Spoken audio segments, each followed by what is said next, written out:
সামনে যেহেতু দুর্গাপূজা, সো দুর্গাপূজার মেকআপ লুক নাম্বার 1 এটা বলতে পারেন। যারা মেকআপের কিছুই পারে না, এই ভিডিওটা দেখলে তারাও এরকম মেকআপ করতে পারবে, এটা এত ইজি।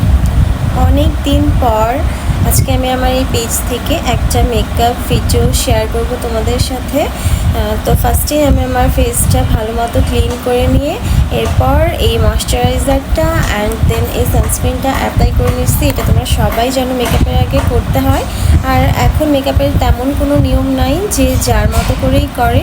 তো আজকে আমি আমার লুকটা কিভাবে করব সেটাই আজকে আমি তোমাদের সাথে শেয়ার করব। এই যে ময়শ্চারাইজার দেওয়ার পর আমি এভারলি বিউটিসের এই ময়শ্চারাইজিং সিরামটা ইউজ করব। এটা দিলে স্কিনটা অনেক বেশি সফট হয় আর বেসটা অনেক সুন্দর হয়।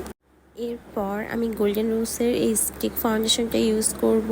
এটা আমার শেডের থেকে এক শেড ডার্কার, অ্যান্ড একটা স্টিক কনসিলার ইউজ করব, এটাও গোল্ডেন রোজের, এটা আমার শেডের থেকে এক শেড লাইটার।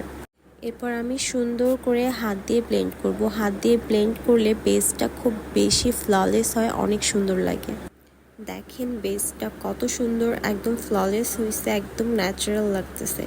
দেন আমি বিউটি গ্লেজের একটা স্টিক ব্লাশ ইউজ করব, আর এটাও আমি আমার হাত দিয়ে ব্লেন্ড করব, কোনো ব্রাশের ঝামেলাই নাই। এই যে বেসটা আমার এরকম লাগছে। দেন এটা দিয়ে আমি আমার ফেসটাকে সেট করে নেব। কোনো ঘষা মাজা না করে জাস্ট পাফটা স্কিনের মধ্যে ড্যাপ ড্যাপ করে বসাতে হবে।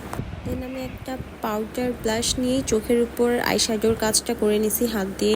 এরপর আমি আমার আইব্রোজটা ড্র করে নিছি ন্যাচারালভাবে, খুব বেশি না, যেহেতু আমার লুকটা অনেক সিম্পল তাই সিম্পলভাবেই করতে হবে। আর এই যে অফ ক্যামেরায় আমি কাজল দিছিলাম আর লিপস্টিক দিছিলাম, মানে এটা আমি আর কি ভিডিও করতেও ভুলে গেছি।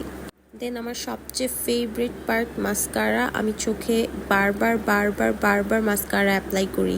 আর এই তো কানে একটা ঝুমকা পরে নিচ্ছি, আমার লুক কমপ্লিট। দেন মনে হচ্ছিল একটা টিপ পরা দরকার, একটা চাঁদের টিপও পরে নিলাম।